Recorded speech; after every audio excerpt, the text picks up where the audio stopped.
Les vrais sujets.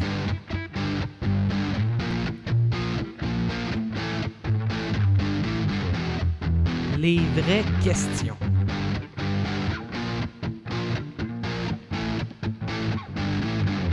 Les vrais débats.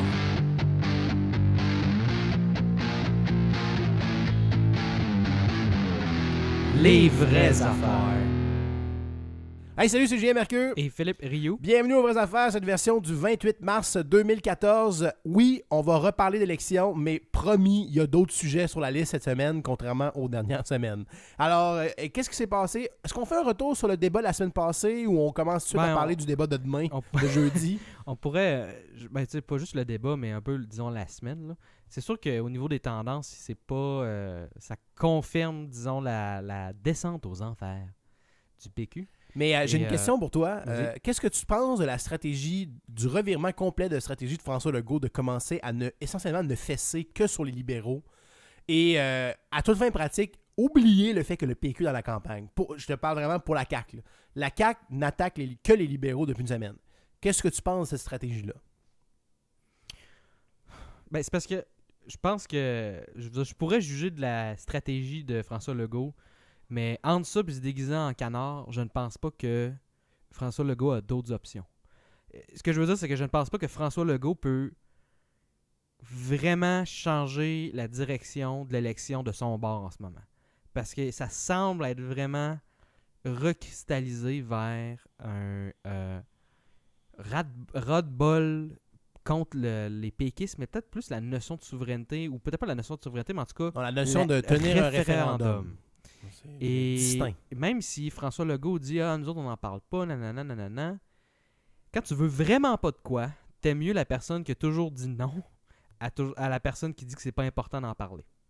Je sais pas si ça fait du sens ce que je viens de dire, mais il y a une bonne partie des gens qui se recristallisent vers ça et qui veulent tellement garantir la victoire plutôt la défaite du PQ que ils vont rationnellement choisir les libéraux parce qu'ils ont une plus grosse base de vote et ils peuvent à eux seuls faire un gouvernement. Mais quel constat d'échec du côté du PQ de se rendre compte qu'à la Immense. minute qu'ils parlent de leur article numéro 1, comme tu me le rappelles souvent, c'est-à-dire la tenue d'un référendum et l'indépendance du Québec, ils se plombent dans l'aile, même dans un contexte où il y avait une élection qui, sans qu'ils fassent de bourde, là, leur était presque acquise au moment où ils l'ont lancé. D'ailleurs, on reproche beaucoup cette semaine à Pauline Marois, le moment où on revient en arrière, le moment où elle a déclenché l'élection, elle est rentrée presque triomphante à l'Assemblée nationale. Puis pour une espèce de...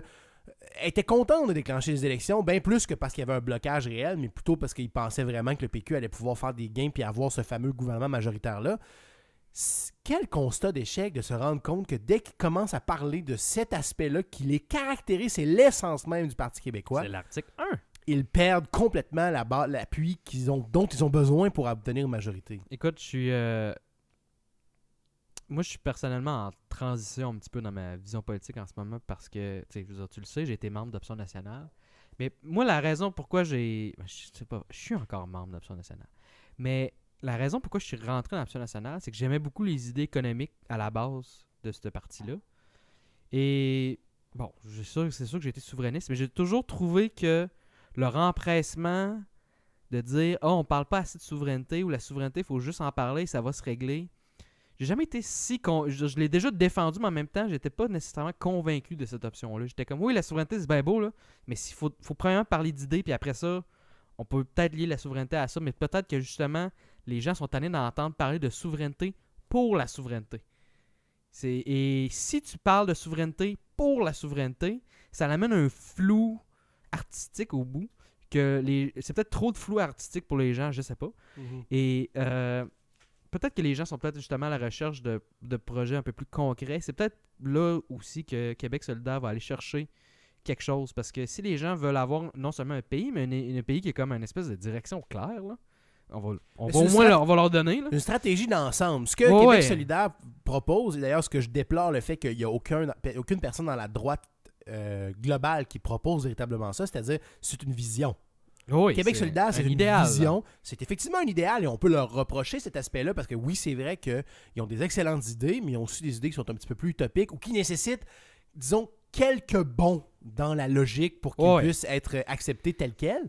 Mais cela étant dit, au moins... Un des bons logiques, c'est l'indépendance du Québec. Exactement. Aussi. C'est à la base de certaines des choses qu'ils proposent. Mais au moins, ça fait partie d'un contexte. Ça fait partie d'un framework.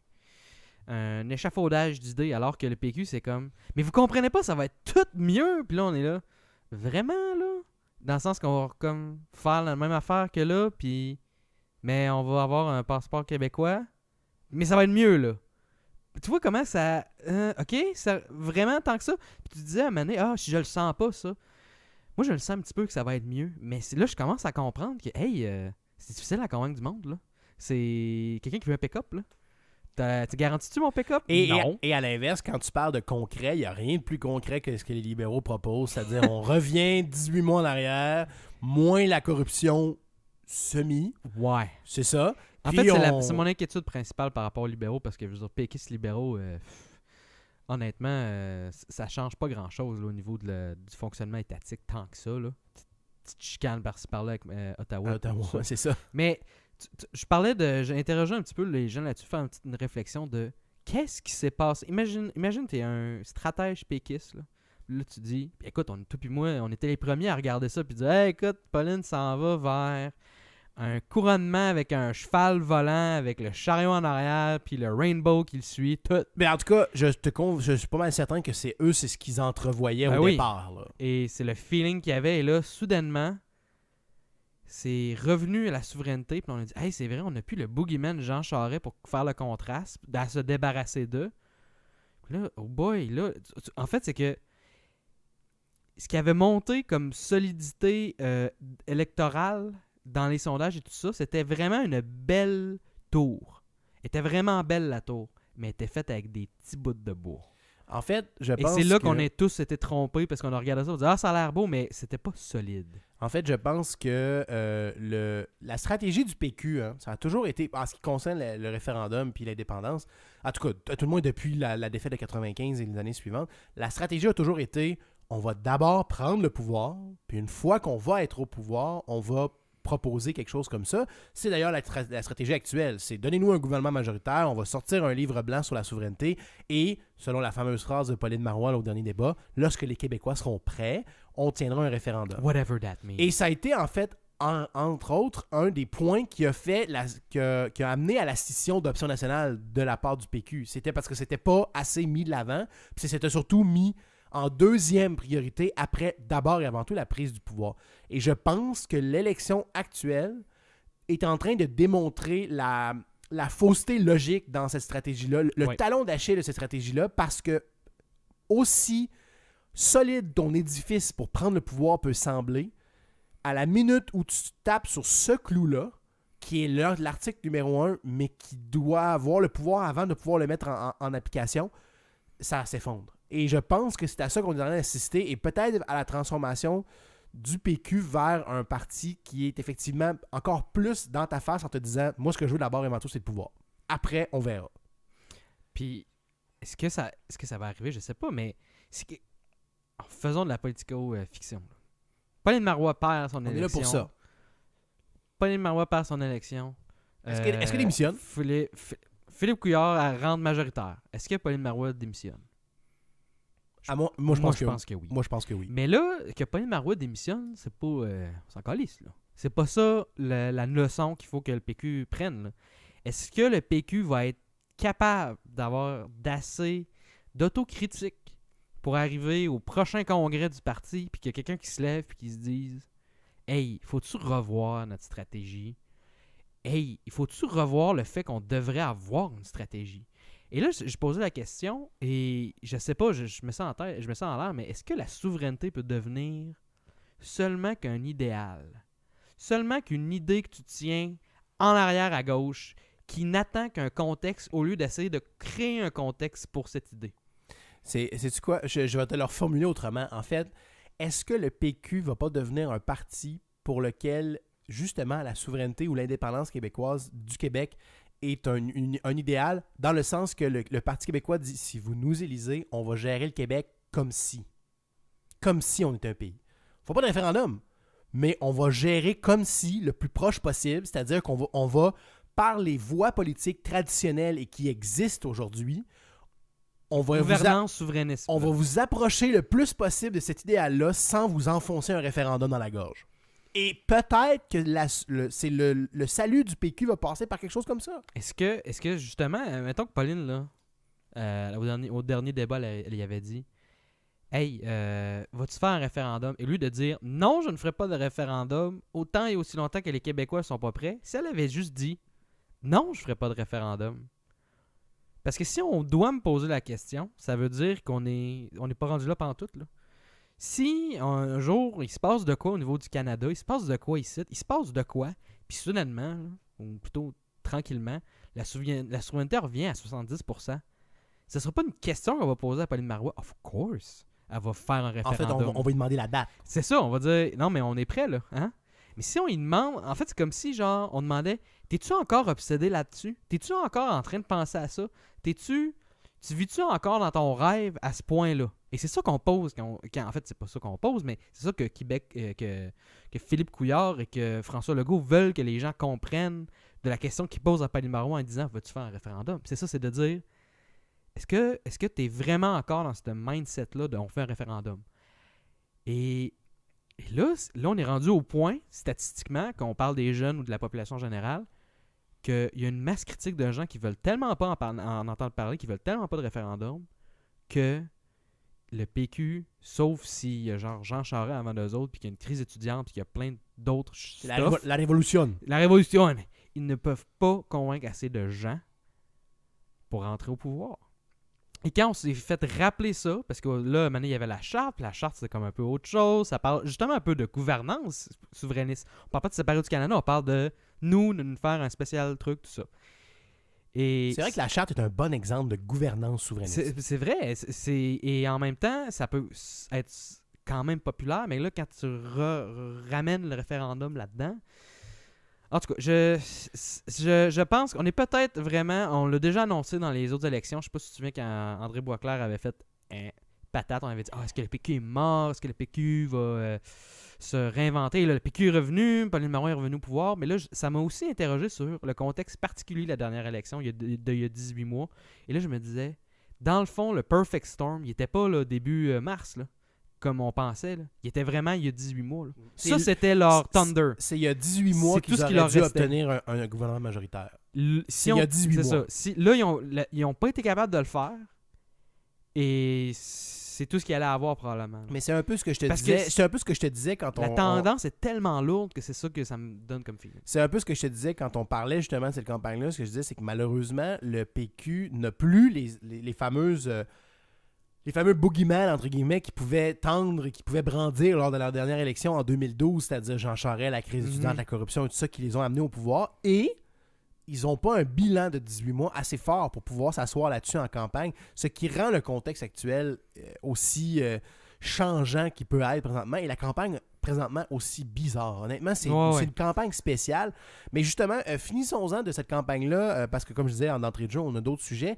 Avant de terminer, je veux juste dire, s'il y en a qui aiment beaucoup François Legault, on parlait de la démission de Pauline Marois, si vous l'aimez beaucoup, François Legault, regardez-les aller, parce que à mon avis, lui aussi, c'est probablement sa dernière élection. Si la CAQ offre une performance à la hauteur de ce que les sondages donnent, je verrais très mal François Legault demeurer à la... Peut-être pas le soir d'élection, mais bien longtemps après. Selon les prédictions, il y aurait entre 2 et 5.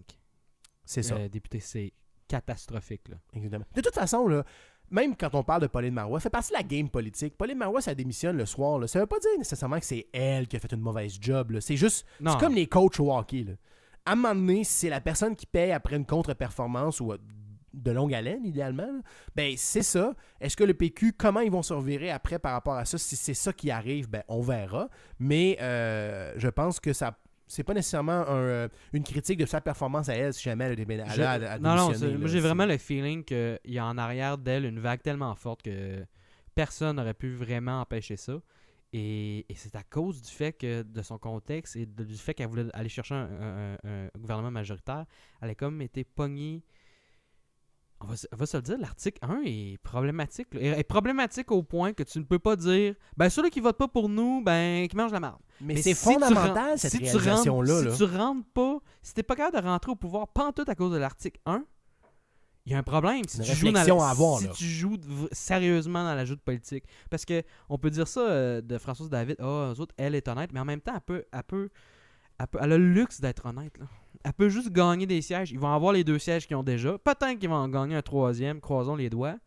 Mais elle a pas de double jeu à jouer. Elle a un jeu à jouer. Mais quand elle va avoir 40 députés, là, si vous pensez pas que Françoise David et Kamel Kadir vont être obligés de faire des passe-passe et des criss-cross, là, vous détrompez. Là. La game politique en soi, ses propres règles et ses propres prérogatives pour être capable de jouer dedans. Non, mais c'est clair que, puis on va terminer avec ça, c'est clair que les 3 grands partis qui se battent, et qui, peut-être pour la dernière fois, parce qu'après ça, la prochaine élection, ça risque d'être juste 2, 2 puis un petit. Ils jouent sur une arène différente que celle où jouent les autres tout petits, les autres petits partis mineurs. Puis on met Québec solidaire, on peut mettre le Parti conservateur du Québec, on peut mettre Option nationale, évidemment, tout ça. Ils jouent clairement sur un autre dans une autre arène. C'est ça. C'est pas bon, et on quitte la campagne électorale et on vient dans le cadre de la Ville de Québec, de la scène, disons, municipale. La capitale nationale. La capitale la nationale. Région de la capitale nationale. Aujourd'hui, ce mercredi, il y a eu une annonce de la Chambre de commerce de Lévis qui demande que dans la campagne électorale, on discute de la possibilité de refaire une étude de faisabilité plus sérieuse que celle qui a été faite. Parce qu'ils en ont sorti une qui date des années 2000, 99, 2000 pile. Ça fait que déjà 14 ans. Mais tu sais, je veux dire, j'entendais à la radio en entrevue le chef de cette coalition-là qui présente ça et qui disait, tu sais, cette étude-là a coûté 50 000 à faire. Là. On parle pas d'une étude de faisabilité profonde. Là, 50 000, c'est pas beaucoup de monde. C'est rien pour ce genre d'études-là. Là. Donc, eux, ce qu'ils demandent, c'est qu'il y ait une étude plus poussée qui évalue la faisabilité de faire un tunnel, donc un 3e pont d'accès entre la rive sud de Québec, donc Lévis essentiellement, et la rive nord de Québec, dans le secteur de Beaumont sur la rive sud, et qui arriverait à peu près à la jonction entre la 40 et l'autoroute Laurentienne. En fait, exactement là. Exactement là, c'est ça. Et qui pourrait peut-être même, mais ça faisait pas partie de leur présentation, rendre obsolète la nécessité de refaire le pont de l'île d'Orléans, puisqu'il pourrait y avoir une sortie vers ça. Moi, je trouve ça génial comme projet. Qu'est-ce que t'en penses? Je crois qu'on en a déjà parlé. Je pense que, oui, mais je pense que c'est une bonne idée. Ça dépend encore du prix. La question, ça va être ça. L'étude, c'est pas aller chercher le prix. Selon eux, il y a des nouvelles technologies qui sont sorties en Norvège, entre autres, là, qui permettent de faire des ponts beaucoup, beaucoup, beaucoup moins chers qu'avant. On parle de 3-4 fois moins cher. Des ponts ou des tunnels? Des tunnels plutôt. Et selon eux, c'est rendu à des prix très, très similaires et parfois même moins chers que des ponts. Ils parlaient d'environ 500 millions pour un tunnel comme ça à peu près. Mais, c'est ce que eux disaient. Là. Je te dis pas qu'ils ont raison. En même temps, moi je prends ça et je dis bon, 500 millions c'est un chiffre assez bas. Mettons que c'est réaliste ou semi-réaliste. Double, bon, 1 milliard. Redouble, 2 milliards. Bon. Mais à 2 milliards, c'est encore peut-être la meilleure affaire qu'on peut faire avec 2 milliards dans la région de Québec. C'est ce que j'allais te poser comme question, en fait. C'est que, oui, on parle de la question du prix. L'étude de faisabilité va venir nous dire ça, mais excepté qu'elle nous dise, 1, c'est pas faisable, ou 2, c'est un coût absolument absurde. Je veux dire, si on en a besoin, là, c'est quand que ça devient qu'il dit, regarde, on va payer ce que ça va coûter. Ben c'est ça. Et quand on regarde dans la zone que ces ponts-là, le tunnel serait fait, puis en plus, disons, le coup de génie de faire 2 pierres, de faire 2 coups d'une pierre avec le pont de l'île Anticosti, l'île d'Orléans. Arrête de penser au pétrole, toi. C'est là tu dis, mais là, on économise le pont de l'île d'Orléans, parce que le pont de l'île d'Orléans, c'était pas 20$, là. C'était cher, là. Puis il achève. Non, il n'y en a pas pour 50 ans encore. Là. Mais là, en fait, c'est que là, cette idée-là, ce qui est génial, c'est que s'ils décident de faire un pont de l'île d'Orléans, ça nous confronte avec la mort de l'autre projet. En voulant dire, OK, là, si on fait le pont, ça veut dire qu'on fait pas le tunnel. Je suis pas d'accord. Ben, je te dis pas que ça veut dire ça. Ouais. Mais ce que je veux dire, c'est que le timing est bon, c'est de dire, il faut réfléchir à ça maintenant. Là. Parce que si après, on se rend compte qu'il faut anyway faire un tunnel, là, on va faire, il y a un tunnel qui se rend là. Mais il n'est pas assez brillant pour passer le d'Orléans parce qu'ils n'ont pas besoin, parce qu'ils ont déjà un pont. Là, t'es là, bon, c'est un peu plate. C'est un bon timing. Et là, tu regardes aussi de quelle zone de où il part puis où il va. Puis là, tu te dis, waouh, ça peut tellement changer profondément le futur du développement de la ville. Là. Mais c'est des plus zones que... au complet qui s'ouvrent. Là. Mais sais-tu quoi? C'est plus que le développement de la ville. Parce qu'honnêtement, ce projet-là est extrêmement structurant en ce qui concerne justement le développement de Québec et de la Rive-Sud de Lévis et l'intégration des deux rives. Quand je disais la ville, c'était ces ensemble. deux-là. Là. Oui. Ouais. Mais l'intégration et la facilité de communication, mais il y a un autre aspect, c'est au niveau purement du trafic et de la congestion. C'est que là, tu offres une voie de contournement pour tous les camions qui sont sur la Rive-Sud et qui partent de tout ce qui est Gaspésie, c'est vrai, ouais. Bas-Saint-Laurent et tout ça, et qui normalement devaient passer en plein cœur de Québec par les ponts pour monter n'importe où dans le nord. Saguenay, whatever. Et là, maintenant, tu les fais contourner la ville. Tu les fais passer à côté de la ville, puis dans les deux sens. Dans le fond, les camions vont passer soit par les ponts, donc avant d'arriver vers Québec, ou par le tunnel avant d'arriver à Québec, et tu viens libérer, entre autres, pas s'ils prennent le pont, mais pour une partie de ça, tu viens de libérer le fameux Henri IV qui monte avec après ça Laurentien, puis ça monte dans le nord, justement. Fait que c'est non seulement bon pour la ville, mais quand tu regardes la configuration de la façon dont les transports sont effectués dans la province de Québec, ça vient aussi jouer un rôle vraiment important qu'il soit situé à l'est de la ville de Québec. C'est ça qui On n'avait pas pensé à ça, mais dans le fond, c'est profond, puis écoute, comme je te dis, c'est... Là, on dit, hey, on va faire un tunnel, c'est fou, c'est cher, des milliards. À Montréal, ils réparent un échangeur qui va coûter des milliards. Hey, si on met des milliards sur de quoi, ça serait un peu plus excitant et un peu plus structurant que ce soit de faire un tunnel là que de juste réparer de quoi. Il me semble que ça devrait être... Il faut le réparer, mais j'ai comme l'impression que c'est vraiment une bonne idée. Et on va se le dire, là, Québec, en ce moment, il y a un air d'aller, là. Québec grandit. Là. D'ailleurs, la nouvelle, il y a une statistique qui vient juste de sortir. Québec, la région de Québec, donc justement Québec-Lévis, les deux rives du fleuve, est officiellement la région métropolitaine qui a le taux de chômage le plus bas au Canada. À 4,1 %, c'est-à-dire essentiellement le plein emploi, là, on s'entend. Oh non, c'est ça. Comme je disais, les gens qui ne travaillent pas, c'est parce qu'ils ont une malchance temporaire ou ils peuvent pas travailler. Ou c'est saisonnier, par exemple. Ouais. Il n'y en a pas beaucoup, mais il y en a un peu. Là. Le Québec n'est pas full saisonnier, mais il y en a. Non, mais il y en a toujours. Tout le monde qui veut travailler, travaille. C'est ça. Puis même, il en cherche encore. Si tu venais un petit peu plus loin de Québec, ça te tenterait de te pogner un petit appart pas trop cher, puis de pogner une petite job-in, il y en a. Là. Va te promener à la Place Laurier ou bien à la place au Galerie de la Capitale, là, des vendeurs de linge, là, ils en cherchent. Puis écoute, puis si le maire Labaume, il regarde ça, puis il fait genre... Puis qu'il se met derrière ça, là. C'est fort, là. Mais c'est parce et qu'en là, plus, c'est ça la force d'avoir un maire qui a autant de points en arrière de lui, parce que si lui, il se met là-dessus, c'est très... Écoute, le gouvernement du Québec ne peut pas ignorer ça. Il ne pourra pas ignorer ça. C'est super cohérent avec la proposition qui a été lancée d'harmoniser plus le transport en commun entre les deux villes. C'est qu'éventuellement, ça nous amène à l'inévitable qu'il faut qu'il y ait une intégration entre les deux rives du fleuve et pour que cette intégration-là soit la plus complète possible, puis parce qu'on est déjà là-dedans. C'est pas comme si on cherchait à créer un lien organique entre deux villes qui n'en ont aucun. Là. C'est la Chambre de commerce de Lévis qui a proposé ça. Là. Je les comprends, mais je comprendrais aussi Québec de faire comme, hey, dans le fond, c'est une bonne idée. C'est évident.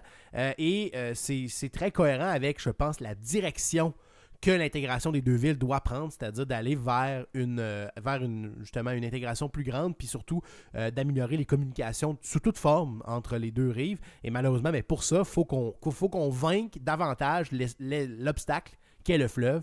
Puis les ponts, c'est une chose. Si vous venez me dire que le traversier pallie à ça, j'ai des petites nouvelles pour vous autres, ça ne fonctionne pas tellement. Non. Allez, on quitte Québec, on descend la 20. Et on la descend, on monte la 20, excuse. Oui. On monte la 20 et on s'en va à Montréal avec l'annonce cette semaine de la reprise du programme de Bixi. Dring, dring. Bixi à Montréal pour cet été qui devrait commencer au mois d'avril, donc un peu encore dans la neige, probablement jusqu'au début mai, fin mai peut-être. Après ça, moins 20 en juin, puis en juillet, il devrait faire beau.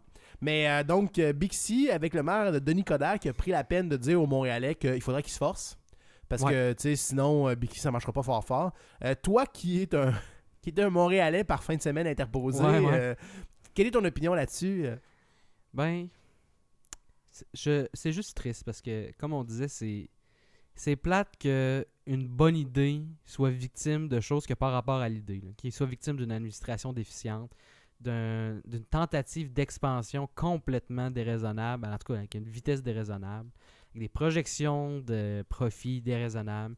Et tout ça nous amène à la conclusion de « Hey, Bixi est en faillite », puis on se dit « Ouais, mais il y aurait eu moyen que ça tombe pas en faillite » et c'est pas arrivé. Donc là, on est comme on garde ça. Puis là, il y a comme une espèce d'arrière-goût à prendre le vélo de genre, on a payé pour ça. On sait pas si ça va être là l'année prochaine parce que genre ça dépend. Tout l'espèce de œuf et la poule de dire on garantit pas que ce soit là l'année prochaine. Ça dépend de la quantité de monde qu'ils le prennent. Tu sais, un peu comme des fois la dichotomie qui arrive avec le transport en commun, le monde ne prenne pas le bus parce qu'il n'y a pas de bus, moi, pas de bus parce que le monde ne prenne pas le bus. Là. On se ramasse dans la même. Vicieux, là. On se ramasse dans le même trou logique. Là. Mais en fait, c'est vrai pour tous les transports en commun. Ouais, c'est ça, la problématique du transport en commun. Et c'est d'ailleurs pourquoi, puis bon, j'élargis sur le sujet du transport en commun, c'est d'ailleurs pourquoi je trouve que, bien qu'il y ait des objections légitimes à certaines formes de transport en commun, l'argument de dire « Ouais, j'en vois plein, moi, des bus passer à Québec, puis ils sont vides. » Écoute, pour qu'un système de transport en commun marche, là, il faut que des fois, il y ait des bus vides. C'est plate, là, mais c'est ça. S'ils sont tous pleins, c'est peut-être qu'il manque de services. Il n'y en a pas assez. Fait que ça, c'est pas un bon argument. Des fois, tu peux avoir un argument légitime. Il y a 6 personnes dans le bus, ils prennent quand même moins de place que toi dans ton char. Oui. Non, c'est ça. C'est difficile. Le transport en commun, mais c'est pour ça que moi, je déplore un peu comme toi. Je trouve ça dommage parce qu'effectivement, il y a plein de grandes villes qui ont des systèmes de location de vélos comme ça. Puis à Montréal, c'est beaucoup plus pertinent que dans d'autres agglomérations au Québec. Si ça meurt, là, Bixi, là, ça me surprendrait pas vraiment qu'il y ait des gens qui rachètent ce stock-là, qui restartent ça sur un nouveau brand ou quelque chose qui est géré un peu plus de manière conservative. Conservatrice. Et qui est géré plus serré, qui est réussi. C'est ce que j'allais te demander. Est-ce que c'est pas ça qu'il faudrait qu'on fasse? Est-ce que le gouvernement ou la municipalité de Montréal, la ville de Montréal, devrait pas justement arrêter d'essayer... Ça c'est Bixi, c'est en train de devenir le chantier des vies de Montréal. J'exagère pas, là. Non, t'as raison. J'exagère, là. Mais c'est... Le scale est différent. Il y a moins d'acier en jeu, là, quand même. Ben, il y a au moins de désuétude. Il y a aussi moins de désuétude de la fonction, là.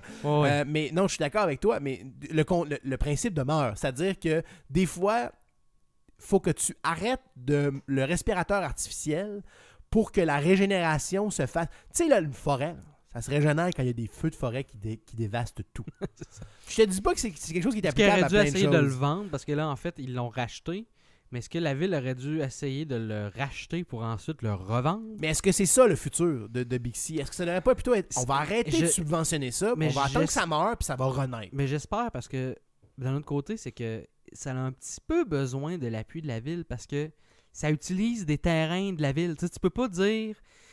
Il faut que tu le mettes quelque part, ces racks-là. C'est pour ça que Bixi, l'organisation, était très, disons, embriquée un petit peu, en tout cas, avec la ville. Oui, mais on sait qu'est-ce qui arrive quand la ville de Montréal essaie de faire de quoi. Oui, mais on pourrait parler plus d'un partenariat avec la ville plutôt que d'une relation débiteur-débité.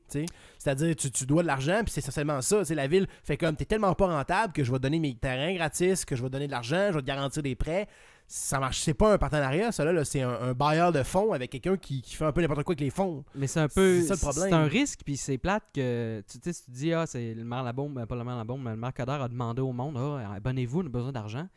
Mais qu'est-ce que tu fais à sa place de dire regarde, je l'ai racheté parce qu'on pense que c'est une bonne idée, le monde l'utilise, puis ça rentre dans notre philosophie générale à qu'est-ce qu'on veut faire avec la ville. Oui, mais pourquoi il y aurait pas je peux pas vous garantir qu'on va l'avoir les autres années parce qu'il faut que ça soit rentable. Il y avait cette logique-là en arrière de ça, il fallait que ça soit rentable. Mais justement, est-ce qu'il faut que ça soit rentable? Mais justement, là, non mais laisse-moi finir. Justement, là, pourquoi est-ce qu'il aurait pas dit, au lieu d'un espèce de petit message condescendant aux Montréalais, c'est-à-dire là, il faudrait que vous l'utilisiez, là, mais plutôt de dire, c'est un ultimatum. Si vous ne l'utilisez pas assez cet été pour qu'on prouve la viabilité du projet dans une marge de mesure raisonnable, parce que je suis un peu d'accord avec ton interrogation que tu viens de dire, c'est-à-dire est-ce que ça doit vraiment être rentable, parce qu'on parle quand même de transport en commun, puis la plupart des transports en commun ne sont pas rentables en eux-mêmes.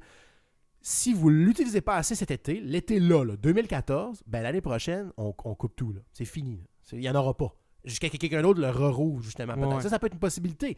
Mais pourquoi il n'aurait pas fait un ultimatum comme ça qui aurait pu permettre peut-être justement d'aller chercher cette motivation supplémentaire-là puis de dire il faut quand même que le concept soit prouvé en lui-même. C'est quand même ça qu'il a fait. Là. Il l'a dit. Il dit moi, si on a des grosses pertes l'année prochaine, j'arrête ça. Là. Il l'a dit. Bon, ben là, tu vois, il l'a dit. C'est juste que. Puis il se ramasse dans sa logique à dire hey, je suis obligé de vous dire ça. Puis là, je dis, hey, sérieux, si vous pensiez à vous abonner, faites-le, mais en même temps, il y a des gens qui vont avoir de l'anxiété de genre, je m'abonne, je m'habitue à ça. L'année prochaine, il n'y en a pas assez d'autres, fait que là, l'année prochaine, il l'a pas, puis là, tombe à l'eau. Tu sais, là, t'es là, il y a comme une espèce de malaise général de dire, je prends un Bixi, mais dans le fond, un Bixi, c'est ça échoue, là. Ça s'achève, là. Tu sais. Ça sera pas viable. Ouais, non, Prochainement, je comprends. Écoute, malheureusement, je ne suis absolument pas un fan de vélo à la base. Et Non. je suis deuxièmement pas un Montréalais. J'habite J'ai à déjà Québec. pris un Bixi 2 fois à Montréal. T'as aimé ton expérience? Cliss, c'est pesant. C'est fait comme un tank. Ben oui, mais il faut que ça soit un tank. Non, je sais, mais c'est... T'embarques là-dessus, là, tu sens le poids quand tu pédales. Tu sens le poids, surtout quand tu montes une côte, là. Puis je descendais une côte avec, puis les freins, c'était... Ouf. Je me disais... c'était pas une expérience...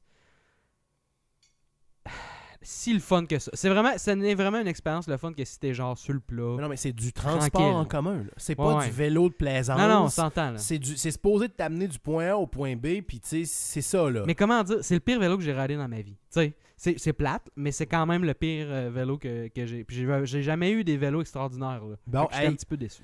Ouais, bon, en espérant que l'expérience des utilisateurs cet été de Bixi va être meilleure que la Espérons. tienne. On va leur souhaiter. On est arrivé au bout. C'est dommage. Je voulais juste parler rapidement de l'acquisition que Facebook a faite cette semaine de Oculus Virtual Reality. Pour Euh, 2 milliards de dollars. Mais justement, moi, je voulais savoir, est-ce que tu penses que cette étape-là nous rapproche de la fameuse vision dystopienne d'un univers dans le futur où l'être humain vit essentiellement de réalité virtuelle et connecte avec les gens par le biais de ça? Sur un scale de 1 à 10, comment tu penses que cet achat-là nous approche de cette réalité-là? Honnêtement, je vois pas fais des vraiment. blagues, là. Mais je vois pas vraiment ça plus dans cette optique-là, mais c'est que. Puis c'est peut-être la chose que les gamers ont de la misère à comprendre. Là.